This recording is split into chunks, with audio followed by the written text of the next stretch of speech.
Okay, so good afternoon, brothers and sisters, to this joint meeting with the Madras Philosophical Federation in Prague CS studio. I request, please, Dr. Ramanujachari to begin our meeting and make the prayer and introduce the lecturer. So please, Dr. Ramanujachari. Thank you, thank you. Yes, good evening, all of you. I'm very happy to welcome you all for this meeting.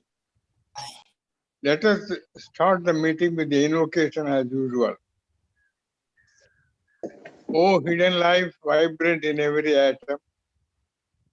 O hidden light, shining in every creature. O hidden love, embracing all in oneness. May each who feels himself as one with thee know he is also one with every other. Yes, I'm very happy that all of you are attending this meeting this afternoon, jointly sponsored by Madras Federation Prajna Center. In August, generally, all theosophical lodges move towards Madam Blavatsky and try to remember her. In August, it is her birthday, and in May, it is her date of passing away from the physical incarnate, which we call White Lotus Day. And I'm very happy today we have Miss Sripriya Raghavan to share with us her ideas about Madam Blavatsky and our tributes to her. I'm very happy that she is talking to us now. I would like to say that she is an ardent member of the Theosophical Society for a long time, and she is the treasurer of the Madras Theosophical Federation. Not only that, she is a member of the Indian Sector Council and also a member of the Executive Committee of the Indian Sector Theosophical Society. She did her BSc in mathematics from the University of Madras and also master's degree in business administration from the School of Management of the Central University Pondicherry. She has got academic service for 24 years in corporate sector and held various positions up to the level of general manager. She joined the Theosophical Society in India in 1977 as a member of the Vasanta Youth Lodge. And I am also happy to say that her parents, both Harihara Raghavan and Radha Harihara Raghavan, are keen students of theosophy. They live in Adyar along with us. And Harihara Raghavan is very well known to all of you. And Sripriya is his daughter, now coming to us.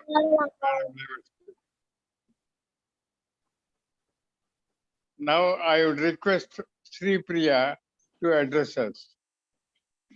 Sripriya. Thank you, Brother Dr. Ramanujachari, for your introduction.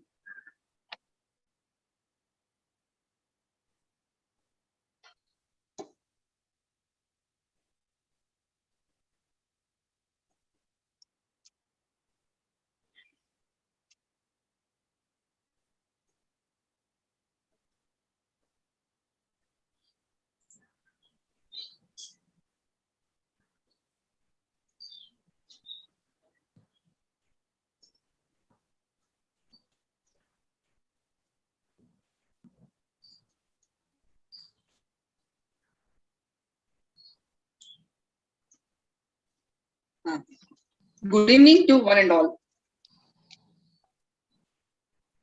Today being a very important day for all the citizens and the members of the Theosophical Society, as it happens to be the Independence Day for us.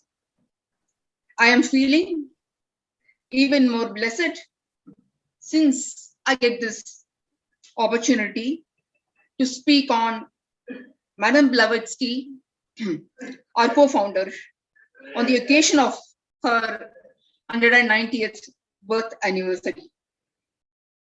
Just like our country belongs to everyone in some way or the other, similarly, HPB also belongs to all members of the society in their own way. In today's presentation, I will look at the human side of HPB, which is a source of tremendous inspiration to me. The personality of HPB being so vast and great due to the nature of her contribution to TS, I shall attempt to highlight a few important aspects of her in an attempt to pay tribute to her.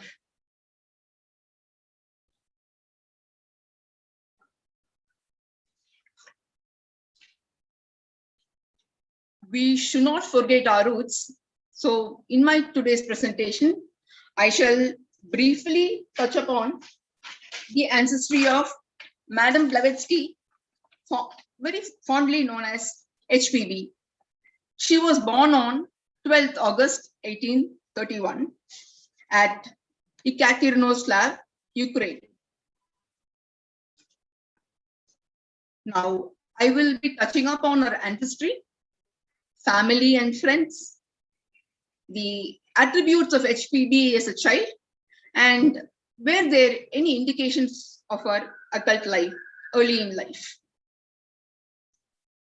There were two major families involved. One is the Von Hahn and the Dolgorukov families. In the paternal side, Peter Von Hahn, the father of HPV, had German antecedents. He migrated to Russia. His ancestors migrated to Russia several generations before he was born.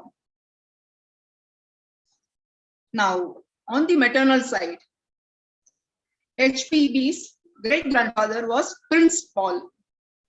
He married Countess Henriette de Pless. Now, Countess Henriette de Pless, she was the daughter of a French Huguenot nobleman who migrated to Russia. And their daughter was Helena Pavlovna, also known as Princess Dolgorukov. And she was the maternal grandmother of HPB. Now, the maternal grandmother had a French and Russian bloodline, and on the paternal side, they were from Germany who migrated to Russia. So this being the antecedents. In Russia,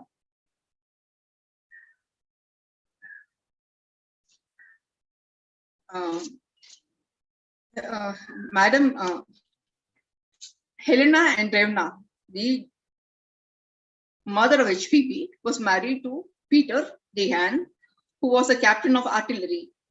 And there were three children born to them: Helena, Vera, and Leonid. Now, Helena was the eldest daughter, and she was a very precocious child. She was very exclusive. She was original, bold, and she hated conforming. Anything that made her take up a discipline, she hated it. She rebelled against all disciplines that made her to conform. Now, HPB's mother, Helena, she was a very sensitive person. While her father was in the army, her mother was very sensitive. She taught Helena music, painting, and to play the piano. And she was very worried for Helena because Helena showed very different traits, which was not common in the days of 19th century Russia. And Helena Andreevna, the mother of HPB, herself was a great writer. When HPB was about 5 years old, she started writing in Russian, and she rose to a writer of great repute. And she knew what it was to make a mark in life, to tower among the normal population, and prove herself as a woman in that place.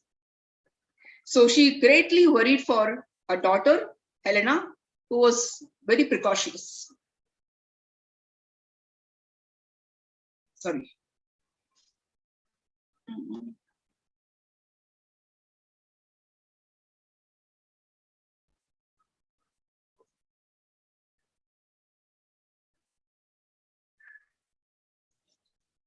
No. HPB's mother, Helena Han, she died very young, at about 28 years.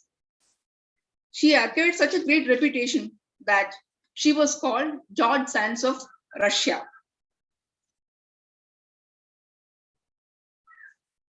When her mother was dying, Helena was about 11 years old. HPB is Helena.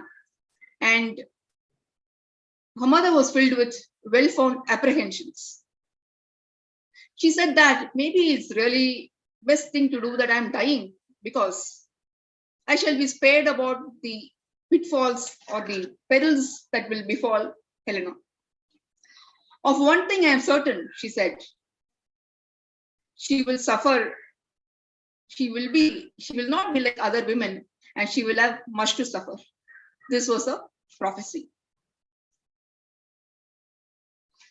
Now, as I told you, HPB had a sister named Vera, and she had a brother, Leonid, and another close relative was her aunt, Nadia. Now, Nadia, the aunt, was only 3 years older to HPB. Now, when HPB's mother passed away, the children went to their grandparents' house. I spoke about Princess Zolgorukov, the maternal grandmother of HPB. She was also called Helena Pavlovna. Now, what does the sister say about HPB? How was she in her younger days? The teachers had exhausted their patience with Helena. She never conformed to fixed hours for lessons. However, she astonished everyone by the brilliancy of her abilities. She mastered foreign languages, and she had great musical talent. And she had the character, mischievous character, the good and bad qualities of an energetic boy. She loved travels and adventures and despised dangers. She did not care for danger. And if somebody scolded her, remonstrated her, she didn't bother about it also. So that was the quality of HPB when she was young. Now, her aunt Nadia, as you know, was 3 years older to her. She says that as a young woman, Helena was always superior to her environment, to be appreciated in real value. She had a fine intellectual nature, the delicacy and swiftness of thought. She could grasp anything very, very quickly. She had a good understanding, grasping, and assimilation. What would take months for somebody, she can do it in hours. And she had a great character, loyal, straightforward, frank, and energetic. This was the ground on which Helena was raised. Around when the children went to live with the grandparents, she was warned, it was known that HPB had an unrestrained temper. So her mother, grandmother, warned her that such unrestrained liberty would no longer be allowed to her. So HPB always was more or less awed by the dignified character of her grandmother. Her grandmother herself was a very, very accomplished person. She was a student of natural sciences and archaeology. She had written books. She was a polyglot, could speak many languages. She could speak Greek. She could play the music. Not only that, she wrote books. And she could hold her own among the scientists of that day. But she was not well recognized in those times in Russia because women had to doubly prove themselves in the society. I believe even till today, the grandmother is a very well-known name in the Russian history. So going back to HPB, one day, HPB in a fit of temper struck a blow on a nurse. The grandmother came to know of this. The child was summoned, questioned, and the child confessed that indeed she had hit the nurse. So the grandmother at once had the castle bell rung, called in all the servants of the household, where there were many of them, and they were assembled in a great hall. And she told that no lady, no noble lady should strike a helpless serf who cannot defend herself. Therefore, she ordered HPB to beg her pardon and kiss her hand in a token of sincerity.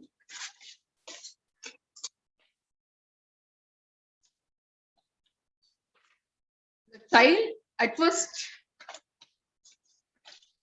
was crimson with shame because always HPB rebelled. She never liked being put on control. She had a tender heart, very generous, but she was also stubborn and determined. So she rebelled. But her grandmother told her that if she did not obey, she would be sent from the house in disgrace. She added that no real noble lady would refuse to make amends for a wrong done to a servant, especially one who by a lifetime of faithful service had earned the confidence and love of her superiors. Naturally generous and kind-hearted towards the people of lower classes, the impetuous child burst into tears, kneeled before the old nurse, kissed her hand, and asked to be forgiven. This was a very, very valuable lesson for HPB. She has narrated this to Colonel Alcott, and she said that this incident taught her the principle of doing justice to those whose social ranks made them incapable of compelling aggressors to do rightly to them. So whenever she saw injustice, HPB always sprang up for them. This was a very valuable lesson which had a big impact on HPB's mind. Now, HPB was a child of two worlds. This is recounted by her sister Vera. One is a mystical world to which no one around her had a key, not even her wise old grandmother. The other was a tomboy world where there was huge enjoyment. She would have her way at all cost. She entertained young friends and sometimes older ones with colorful, often terrifying tales woven around her grandmother's fossils, stuffed animals, skulls, and skeletons. She used to dream aloud and tell us of her visions, evidently clear, vivid, and as palpable to her as life. How lovely was a description she gave us of the submarine life of all beings. How vividly she described their past fights and battles, assuring that she saw it all.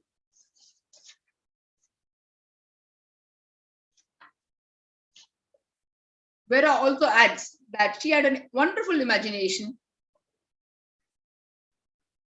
but perhaps it was something more than that. She had an inborn faculty of psychometric clairvoyance that opened her door to an Akashic picture gallery of the dead past. Much later in life, she wrote to Prince Dodukov-Korosakov, who was the general of the city of Odisha in Russia. My great-grandfather on my mother's side had a strange library containing hundreds of books on alchemy, magic, and occult sciences. I had read them with the keenest interest before the age of 50. All the devilries of the Middle Ages had found refuge in my head, and soon neither Heraclius, Conrad, Agrippa would have anything to teach me. So what was HPB searching for. All her life was passed in restlessness and in traveling. She was, as it were, seeking some unknown goal, some task which was a duty to discover and fulfill. As you would know, in the 19th century, HPB, by the time she had turned 40, she had already traveled the globe twice. She left home at the age of 18 and traveled around the world. Can you imagine a situation where a girl of 18 goes around the world? There are no aeroplanes, nothing. Okay, she goes on a world trip and comes back. She wanted to see the world. She did not want to be confined in the mansion of Blavatsky. No, she married Mr. Blavatsky, but she stayed with him for a couple of months, for she did not want to be tied down to marriage. She rebelled and got married to him, but however, she escaped from the Blavatsky mansion. So she went into the world of unknown. Says the sister Vera, her wandering life and unsettled ways did not end until she found herself face to face with the scientific, humanitarian, and spiritual problems presented by theosophy. Then she stopped short like a ship, which after years of wanderings finds itself safe in port. The sails are furled, and for the last time, the anchor is let go.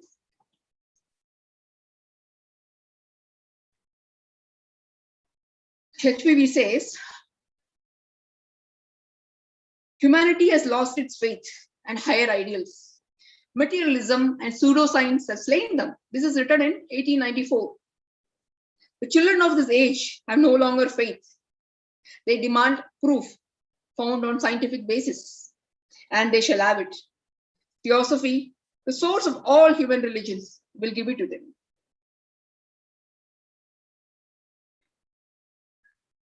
What was HPB looking for? HPB became a great occultist. Now, what is occultism? Occultism embraces the whole range of psychological, physiological, physical, and spiritual phenomena. It is from the word occultus, which means hidden or secret.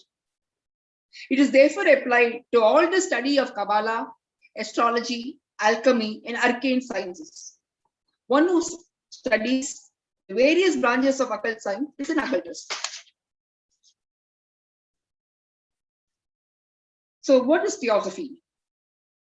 Theosophy is then the wisdom religion, the Gupta Vidya, the hidden, the esoteric religion, esoteric doctrine, once known in every country, every ancient country, having claims to civilization.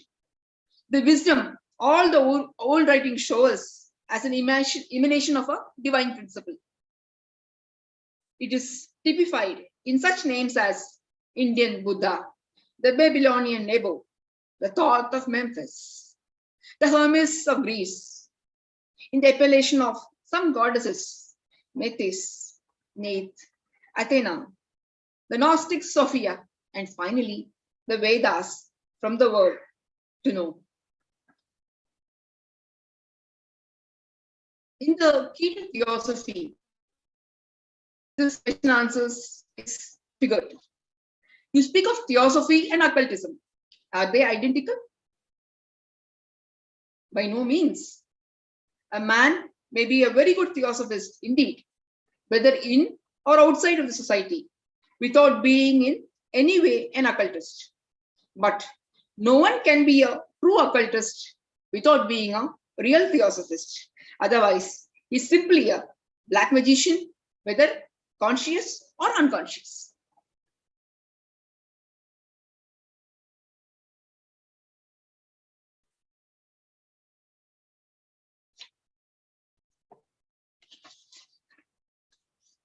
What do you mean? By no means. I have already said that a true theosophist must put into practice the loftiest moral ideal, must strive to realize his unity with the whole of humanity and work ceaselessly for others.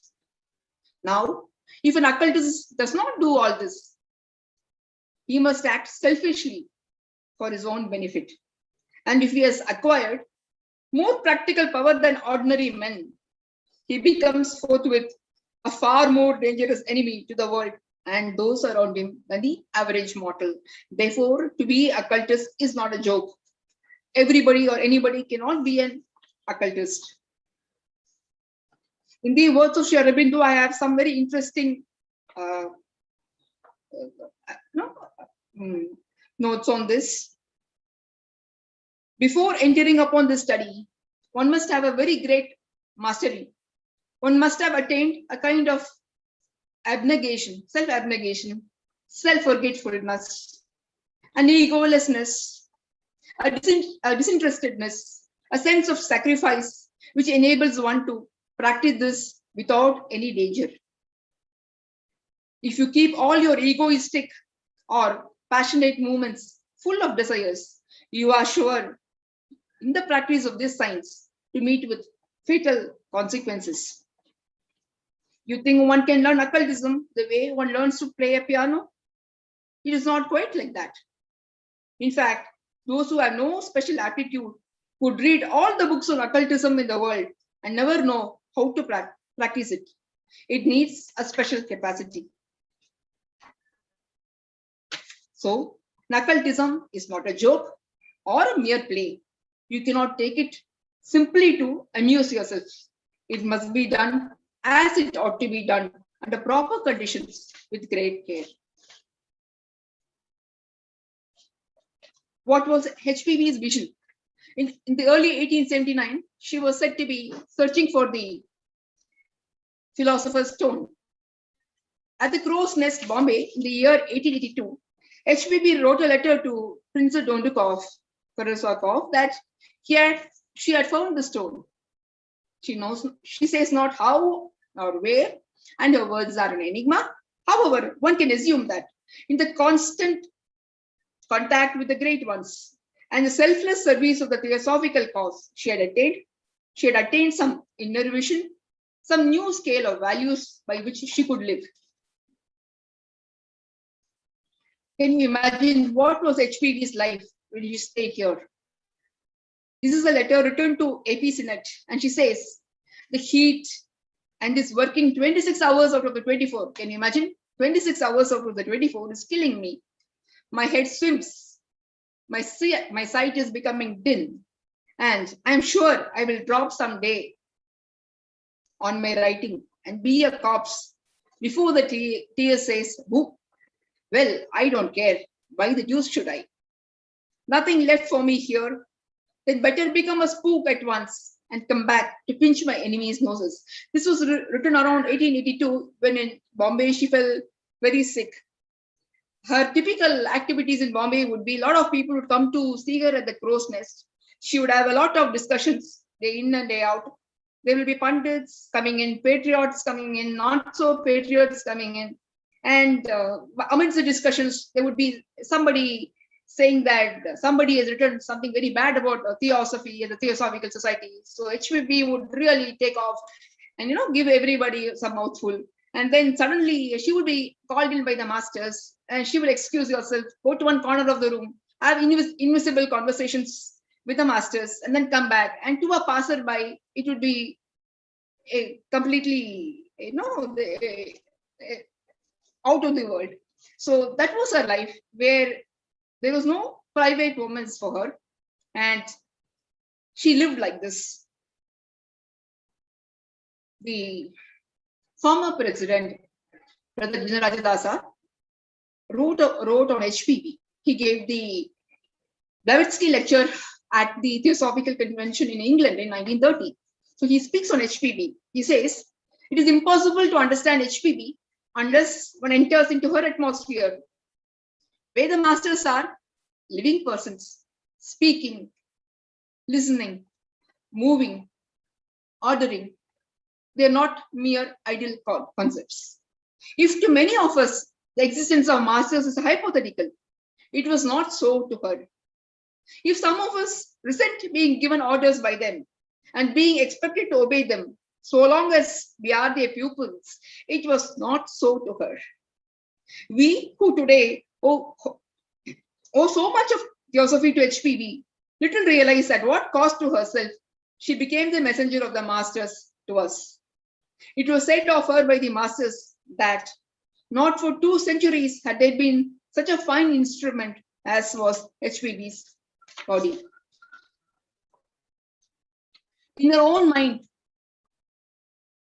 the sole value to the world of herself and of her work was that she was an agent of the masters.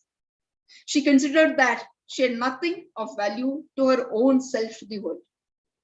This attitude towards herself is most characteristically shown by her in a copy of her own book, The Voice of the Silence, which for some strange reason she presented to herself. The copy is at Adyar and the flyleaf bears in her own handwriting the following startling comment: HPB to HPB Blavatsky with no kind regards.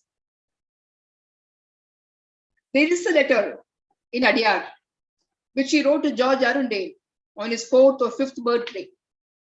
She was very fond of him as a child, and so when his birthday came, she selected a special piece of notepaper with a picture on it a child would understand, and wrote as follows: to George Chela Esquire, Happy New Year to the most honorable George Esquire.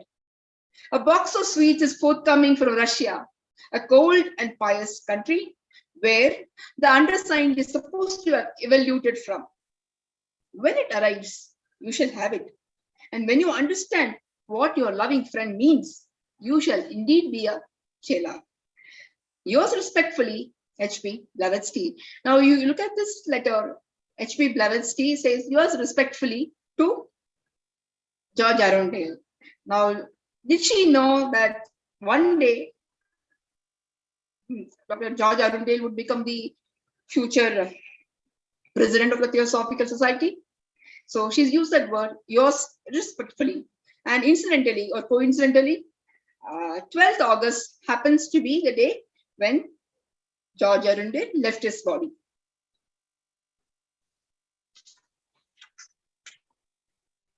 Now the case of the masters have always appreciated that she can produce phenomena because of our natural powers combined with long years of regular training. The masters say that our phenomena are far more perfect than those of some high initiated chelas. As for instance, the instantaneous production of picture of pictures. Witness the portrait of Fakir Trivalla. Now, it is HPB produced the picture of the Tamil saint Thiruvalluvar, who stayed in Mylapore and who is very well known. His Kural is well known, and according to HPB, he is still around, taking care of the region. In the work of the master,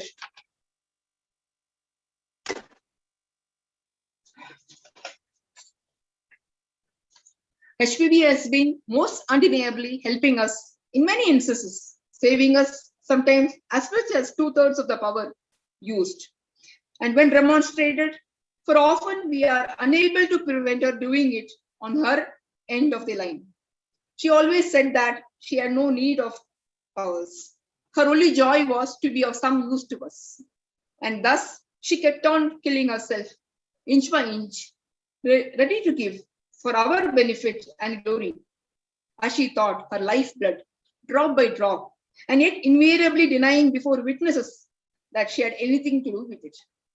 Would you call this sublime, albeit foolish, self-abnegation dishonest? We do not, nor shall we ever consent to regard it in such light. In the Mahatma letters, Master said to A.P. Sinat, you see surface of things, and what you seem virtue is nothing but appearances.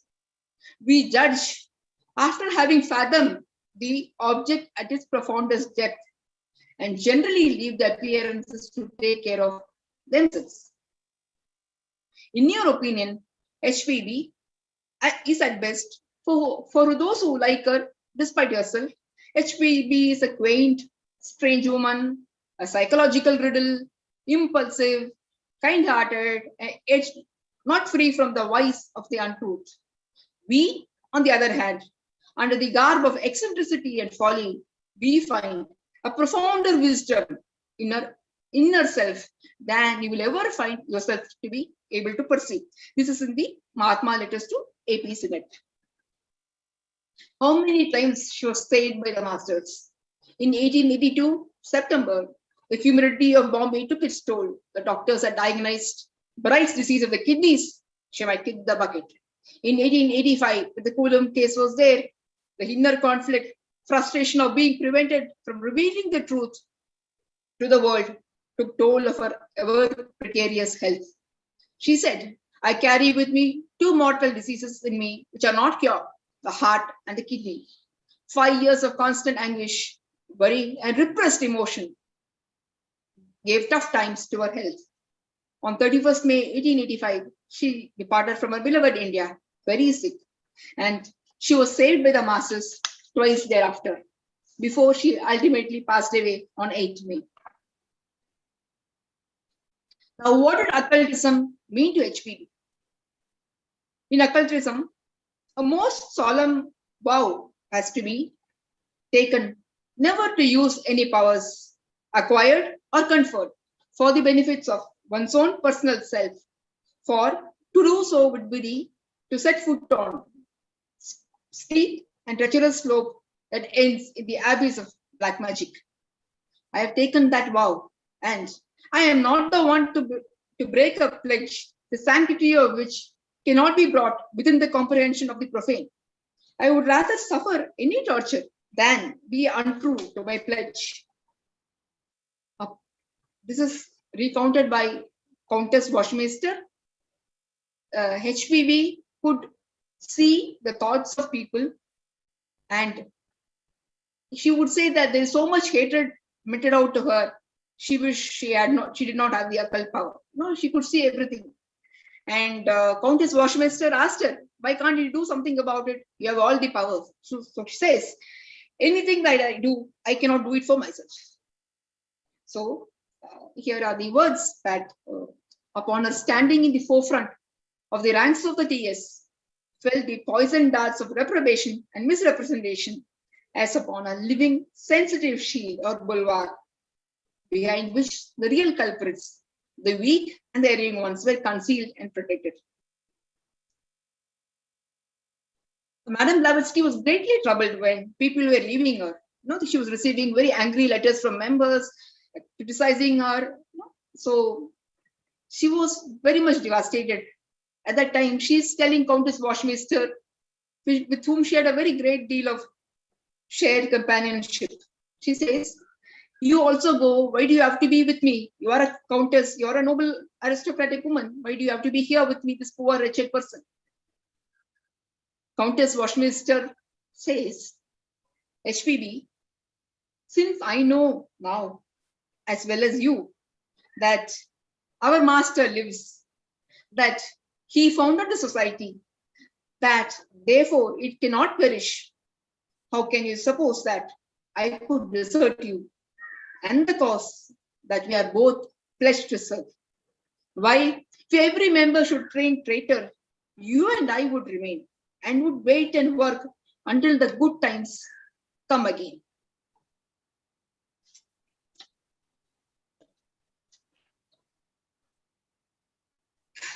In an article written for Lucifer in 1888, HPB is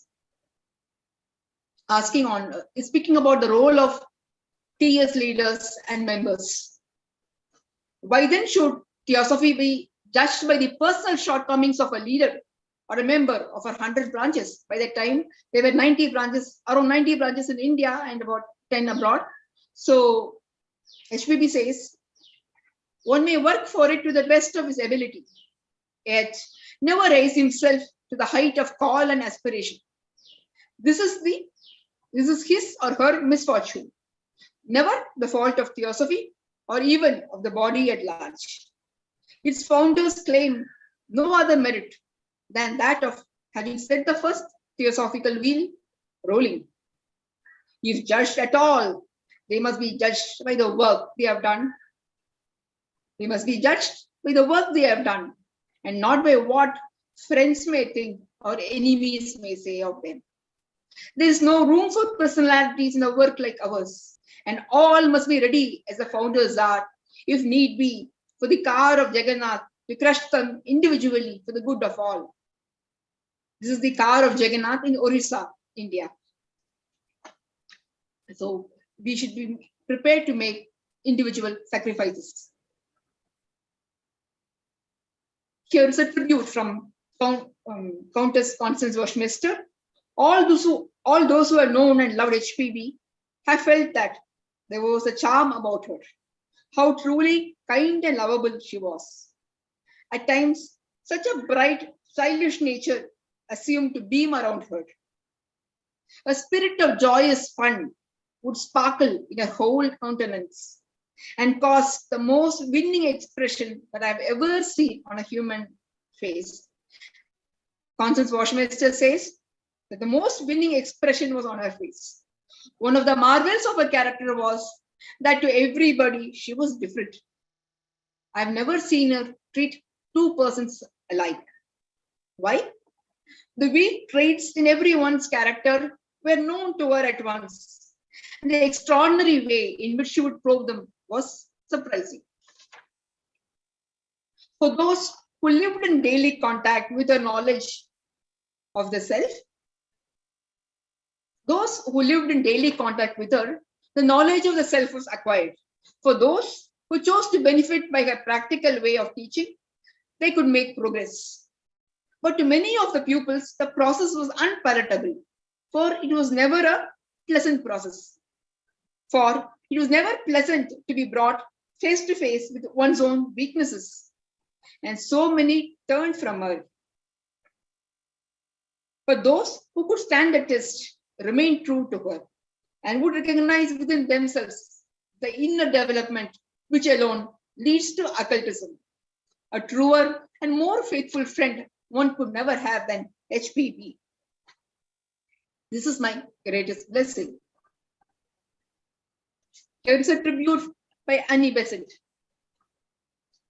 She was of heroic stature, and smaller souls instinctively resented her strength, her titanic nature. She was unconventional, careless of appearances. She was frank to unwisdom, as the world estimates wisdom. She was too honest to calculate against the dishonesty of others. She laid herself open to continual criticism and misunderstanding. Full of intellectual strength, with extraordinary knowledge, she was humble like a child. Brave to recklessness, she was pitiful and tender. She would become passionately indignant when accused of sins she loathed, but she was generous and forgiving to a repentant foe. She had 100 splendid virtues and a few petty failings. May the masters whom she served with unfaltering courage, unwavering devotion, send back to us again the brother you know as HPB, but we as otherwise. What is the situation in her country of birth? H.P. Blavatsky, to the day of her death, remained Russian and a good patriot. The goodwill and approval of her compatriots were always the laurel she most coveted and most valued.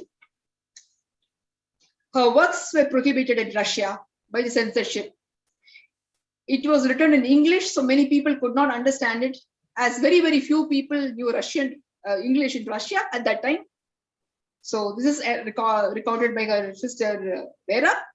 Things have changed in Russia in 1991 on the occasion of the 100th birth anniversary of HPB. It was declared as the International Year of Blavatsky, and there is growing interest in the works of HPB. I would like to leave with you a page from the Masters of Wisdom. To all those whom this may concern, to the honorable and doubting company, Foolish are the hearts who doubt of our existence or of the powers of our community, which is in possession for ages and ages. Would that you open your hearts to the reception of the blessed truths and obtain the fruits of arhatship, if not in this, then in another and better rebirth. Who is for us? Answer. In fine, HPB symbolizes dauntless energy, indomitable will, selfless service, self-abnegation, and compassion at the altar of our masters. Thank you.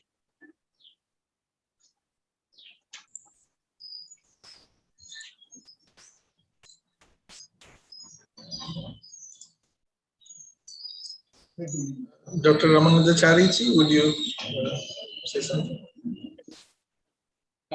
I'm very thankful to our sisters, Sripriya and Raghavan, for bringing out very many facts about Madam Blavatsky, her devotion to the cause and to the masters of the wisdom.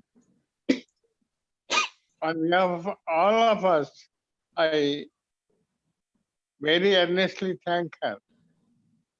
Thank you. Thank you. Madam Blavatsky is the chief founder of the Theosophical Society and the prominent exponent of the Theosophical philosophy. I need not have to remind our members about it. My whole point is, we know we gather a lot of geographical details about our leaders, but we don't care for their philosophy. So we should give our mind to the philosophy and the thought current of our leaders and try to imbibe that. Because it is only a corner of the veil that is revealed to us through her writings, talks, and dialogues.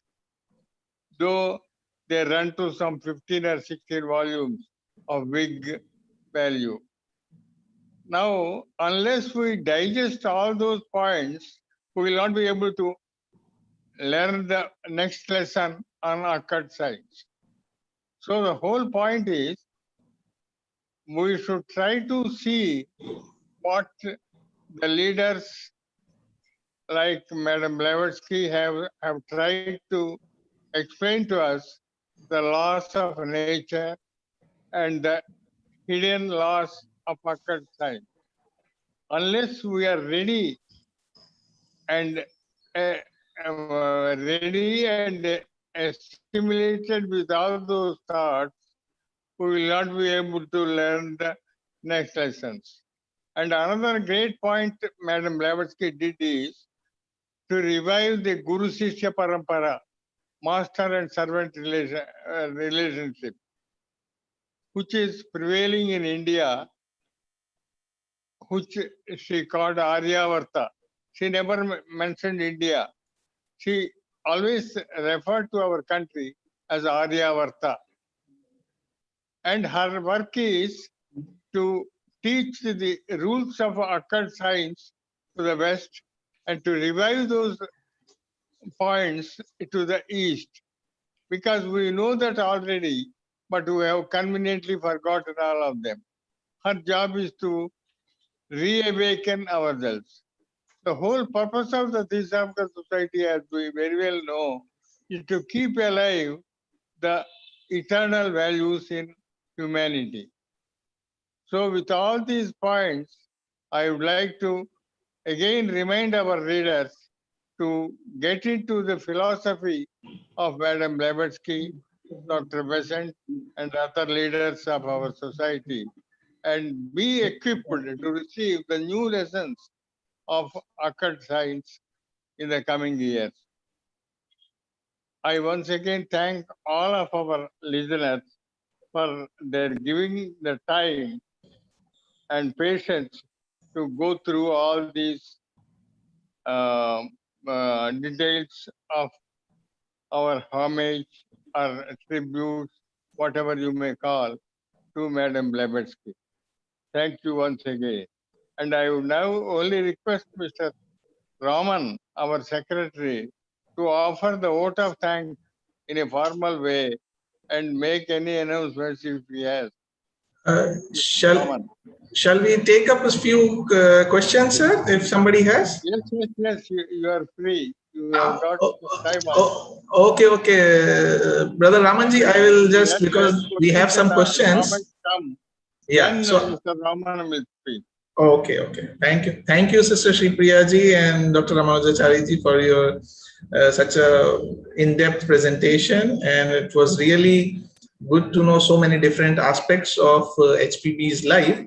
And I now request if in our audience, our brothers and sisters, if they have any queries or they want to share something regarding this presentation, they can unmute themselves and they can ask.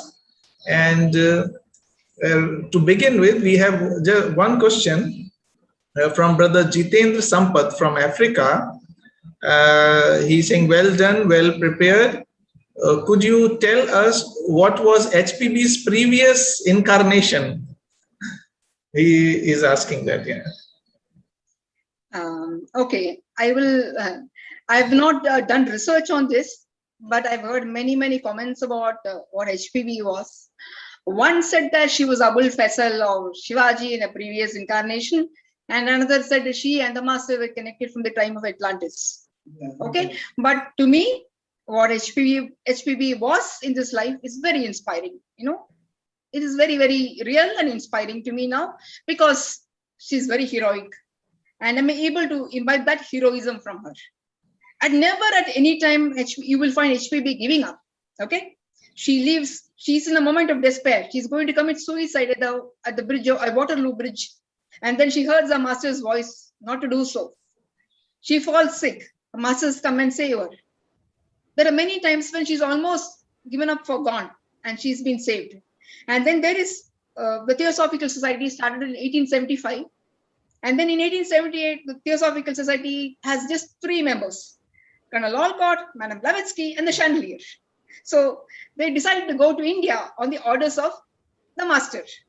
They come to India and they make it grow very well. And in 1885, things become very difficult. HPB drops everything and goes to Italy, Europe, and to London. And she again starts European School of Theosophy and the esoteric section. Now, I am very inspired by what she has done as a person of the 19th century. What she did is a trailblazer. Okay, I mean, nobody can comprehend what is done. You know, when Bhagavan Ramana Maharshi was a lad, okay, he was doing samadhi. When he was in trance, there was white ants all over him. He was in the anthill, and it took the genius of Swami Seshadri to identify the Bhagavan Ramana Maharshi in him. So a person who is in that stage can only identify.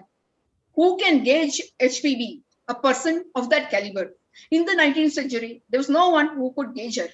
Okay, so I will not be able to gauge her, even if there was a write-up on what HPB was in the previous avatars. Sorry, whatever she has written now is very difficult to live by.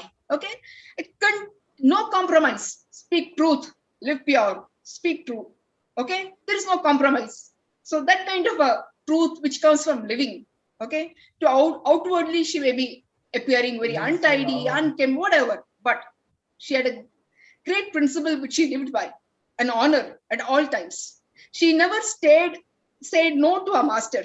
Okay, she obeyed.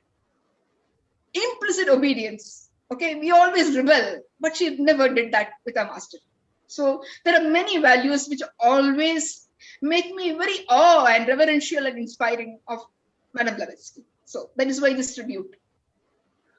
Oh, can I add a sentence? Yes, sir, please. You see, we don't know who HPV is in this incarnation. Then why do you bother about the previous incarnation and the future incarnations? In fact, Yes. in this incarnation itself, she is not just a person. She is the messenger of the masters.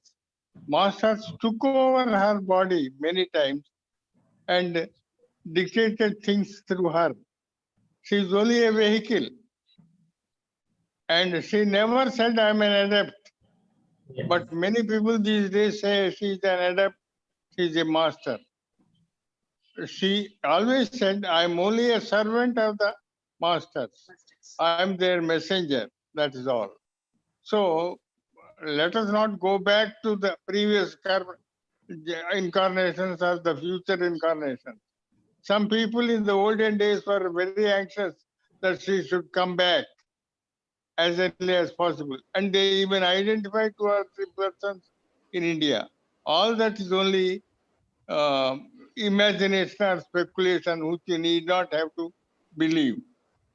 She is a messenger of the masters of the wisdom, and she has been given a mission to communicate certain secrets to us, as I already mentioned. And let us try to digest those secrets and keep ourselves ready to receive the new lessons. Thank you. Thank you, Sister Priya and Dr. NCR for your comments on this question. And anyone, Dr. Ajamji, you would like to say something? Yeah, please. Sripriya, I'm so happy to listen to you, especially in the present context in Olympic Games. Women, लड़कियां सोना ला रही हैं. In spite of being women, they are winning. ये जो in spite है, I'm so happy. In the context of Helena Blavatsky, we don't say she is a woman. She is a personality. And she was more than equal to so many men who were around. She was like an activist who doesn't look at the gender. Actually, she didn't have gender bias. She didn't have that feeling. I'm so happy you presented it so that we can even think of it. और मुझे बहुत खुशी है कि लड़कियां सोना ला रही हैं. And she gave us the secret doctrine and so much and so much and so much. As somebody asked about her last birth, I think it is in a way a relevant question because we are in the incarnation philosophy. We would like to know what she would be in my generation so that let me look whether she is there around and I'm not finding her. Thanks Supriya and Sripriya or Bhai Shikhar ji, thanks for giving her to us. Thanks. Thank you for joining, Dr. Ajamji. Thank you. Anyone, actually, since you mentioned about that she was beyond the gender, I remember that, or maybe Sripriya ji also might have come across that HPB actually also changed her appearance and went to defend her country in a war as a soldier. So she was in and out total activist and ready to fight for what she thought is right. Any other delegates who want to share something?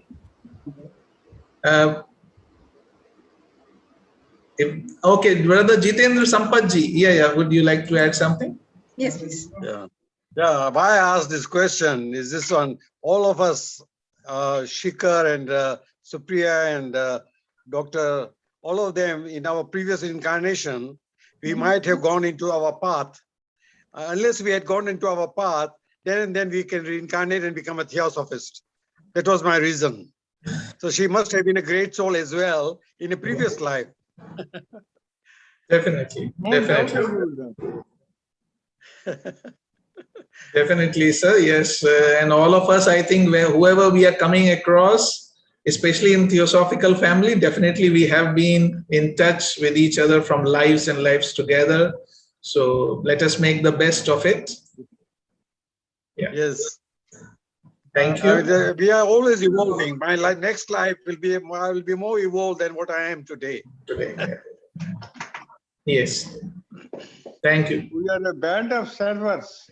Yes. Yeah. From life to life. Thank you, Brother Jitendra Sampath-ji. If there are no more questions or anybody who would like to say something, kindly, if you can raise your hand. Sorry, I didn't get the second incarnation. Supriya mentioned about he was Shivaji. Yeah, some of the places it comes that she was Abul Fazl in the court of Akbar. And or some says Shivaji. as Shivaji. So, but of course, just like we hear of about Colonel Olcott that he was King Ashoka, but to prove, I mean, to have some evidence on this, these are things that go on from word of mouth. So to have proof of this, I don't know from where to get the proofs of them. So that's for that. And there are some comments in the chat box from Arunima Baruaji. Thank you, Sripriya ji, for an insightful presentation. Sister Purnamasi ji, an excellent exposition, Sister Priya. Thank you very much. And Brother Zinu Master and Firoza Master ji from Mumbai. Thank you, Sripriya ji. And Sister Rekha Nahar from Philippines. An inspiring talk. Thank you, Sister Sripriya, and thank you to the organizers for this meaningful event. And Sister Jasmine Kawasji, thank you, Sister Sripriya. Well done, gratitude. So if no one else is there to ask questions, I would request Brother Sundaram Ramanji to do the word of thanks. Brother Ramanji. I mean, Sripriya is known to all of us. I mean, and she has been very regular speaker in most of our programs and in our conventions. And we had a very interesting presentation on HPB today. For the simple reason, it not only, I mean, put out HPB as the founder of the Theosophical movement, but also the humane aspect of HPB. Like she apologized to her maid and things like that. I mean, these type of things only bring out the greatness of a person. I mean, we do know that HPB is a proto-theosophist. That is, she is a very prime theosophist that is known to all of us who have been in this movement. But these humane aspects of these persons only bring out the real person. So I once again thank Sripriya for her wonderful presentation, which started from ancestry, covering all aspects of HPB's life. And all of us know that this joint meeting of the Madras Theosophical Federation and the Pragya will be on the first and third Sundays of every month. Likewise, the month of September also, we will be having the meeting, which will be on the 5th of September and the 19th of September. And I once again thank all the participants. Without your active participation, this meeting would have not been a success. So I request all of you to continue to participate in the meetings. I thank all of you. Thank you. Thank you. Thank you, sir. Shall we do the closing prayer for the welfare of everyone? Okay. For the welfare of everyone, sharing this peace and spiritual welfare aspiration for everyone, let us use our will and feelings for this prayer. Om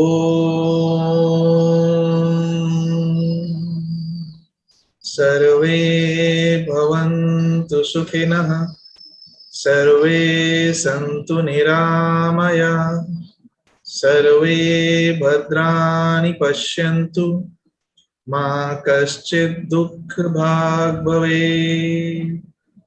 Om Shanti Shanti Shanti.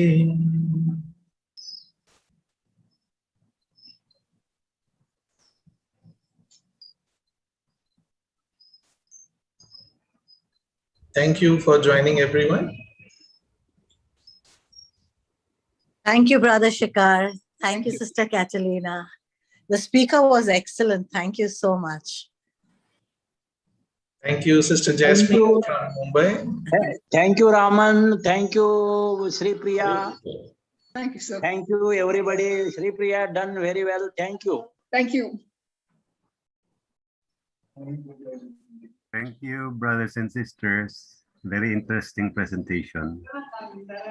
Thank you, Brother Charlie. Thank you, Brother Charlie, for joining. Yes, we enjoyed the presentation. Thank you. Thank you. Good evening, Brother Charlie. Hello, Sister Jasmine. Good evening.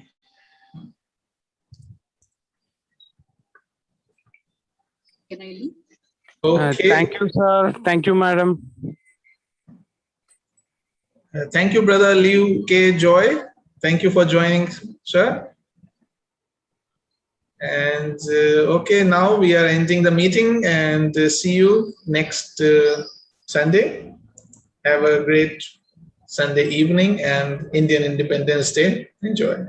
Thank you. Namaste.